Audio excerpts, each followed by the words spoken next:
Alrighty guys, so today I'm about to record what will probably be one of the most unriveting videos on the planet, but you know what? I'm fine with that. This needed to happen. This needed to be discussed. Anyways, I'm just gonna be talking about the story of how I got my new car. Well, let me just start off by saying there is nothing new about this car, not even remotely new. First of all, it wasn't new when I got it, and second of all, I got it like, I think a month ago. Actually, I think it's been a little bit more than a month, which is just crazy to think about because it feels like I got it literally yesterday. I just kind of wanted to make a video talking about it because this was kind of a momentous life moment for me. And also, I just started vlogging and making videos with this car when I hadn't even explained like anything about getting it. So yeah, I thought I'd just tell you guys a little story about that now because, I don't know. I just thought it'd be a fun thing to talk about. This must be a true sign of adulthood though, because seriously, I've never been more excited before about a vehicle in my life. This is how I know I'm getting old. Also, I feel like the entire neighborhood just thinks I'm absolutely insane because at least 10 cars drove by as I was just like walking around my car filming it, and these people must be like, what the heck is this girl's problem? It's not like this is a Porsche or something, like chill out. You're walking around filming a Jetta, like it's not that special, I know, but I just thought I had to get a little montage action up in there, you know, give you guys some context. So anyways, I'm just gonna start by giving you guys some background.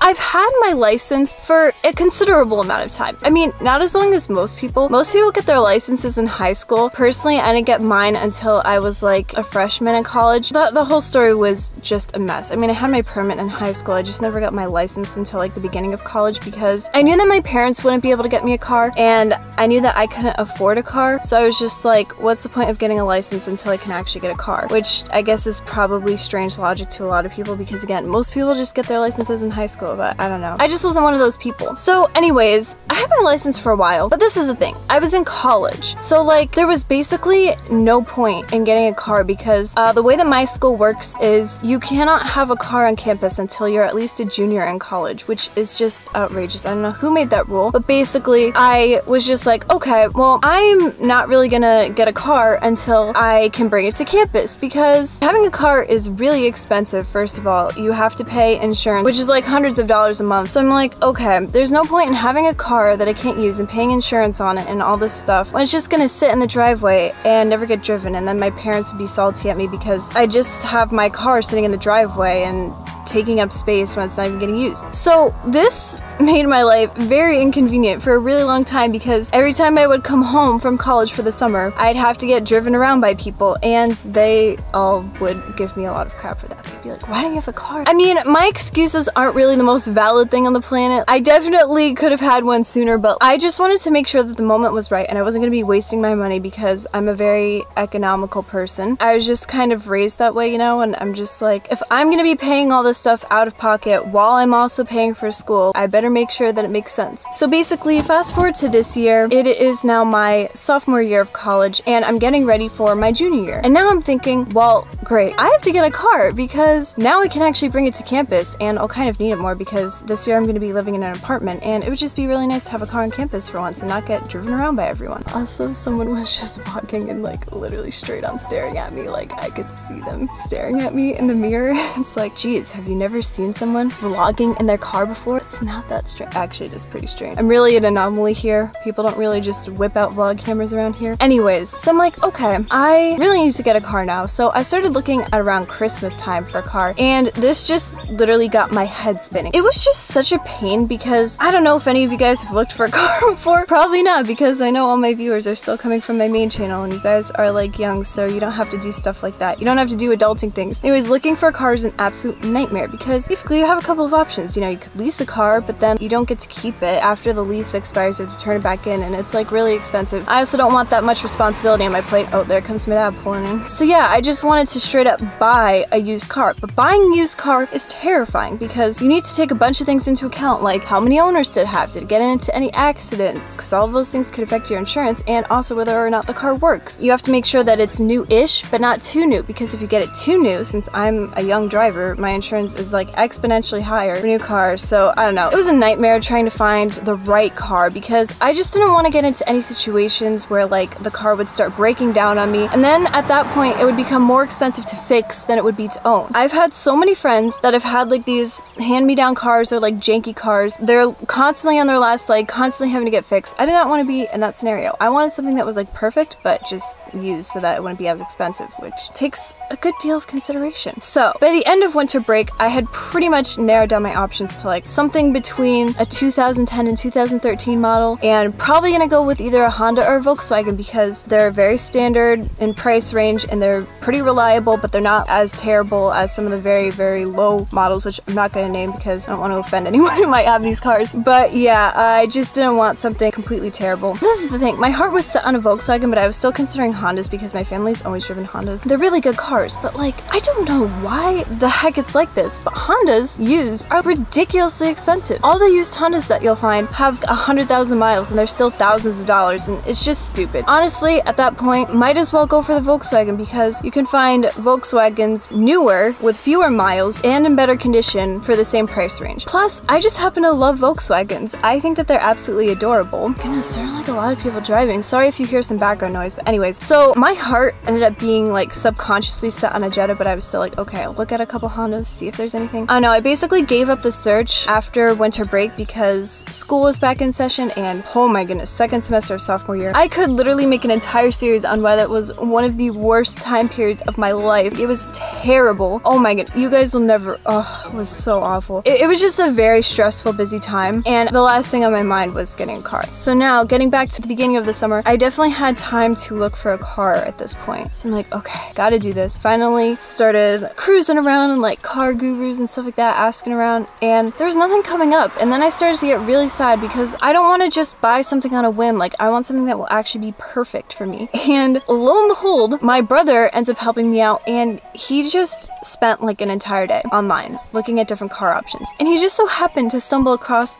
this car on Craigslist. Now, I don't know how familiar you guys are with Craigslist, but it is very renowned for being a very sketchy website because you're basically dealing with direct transactions with people, meaning that you can get scammed, or worse, because you're also like meeting up with people over the internet and it's just like inherently sketchy. Literally, you go on Craigslist and it looks like you're gonna get scammed. Like, it's scary. But it ended up happening that the whole process only took a day. Literally within a day, we ended up checking out all the statistics on it. So it turns out that this is a white Volkswagen Jetta SC 2013 model, and I was already liking all that stuff about it. I was like, ooh, white Jetta, that'll be absolutely adorable. And it only had 50,000 miles, which is like really, really good for a used car. So yeah, I was like thrilled, and it was in a very, very affordable price range. And I'm like, this is too good to be true. But we ran a Carfax, and it got even better from there because it was like single owner, no accidents. Oh my gosh, I know this probably means nothing to you guys. Me 6 months ago would have heard all this and been like, what the heck does any of that even mean? I don't care. I just want something that I can drive. I just want to turn the wheel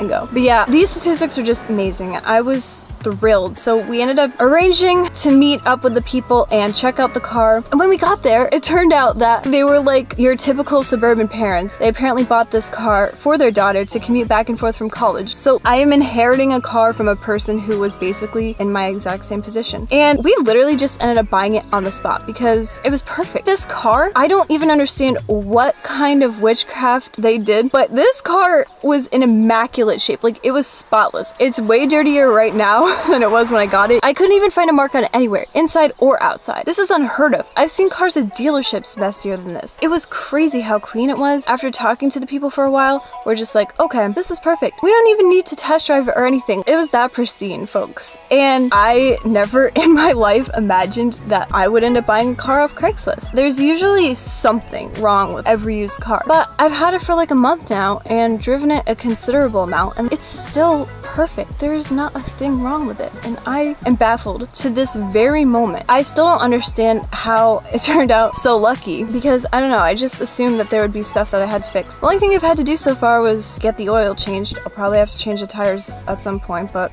knowing me, I'll probably put it off for a good amount of time because I'm a lazy bum. But yeah, that's my little car story. I know that's not really the most exciting kidding. This is probably the worst story time ever. Like, okay, I definitely have some good story times. Like, definitely. I've had a lot of drama in my life because, you know, I'm 20 now, and what 20-year-old hasn't had a ton of drama in their life? Like, trust me, there's some tea. I'm just waiting to spill it until I'm a little more established in this channel. But I have almost 8,000 subscribers now, or at least last time I checked. Hopefully by the time I upload this, I will be at 8,000 subscribers, so that's pretty exciting. But yes, I am now an independent free spirit. So you guys can expect to see a lot of car vlogs coming up because I'm hoping to go on at least a couple driving adventures before the end of the summer. My biggest hope is to drive up to Massachusetts to visit James and Sarah, also known as Apari and Bepper, you know, some rad YouTubers. They're my friends. So now that I can drive, I plan on going up there and bothering them because they're actually within driving distance from me, even though it's kind of a haul. But yeah, I'm really excited about this. Finally feel like an adulthood's been reached,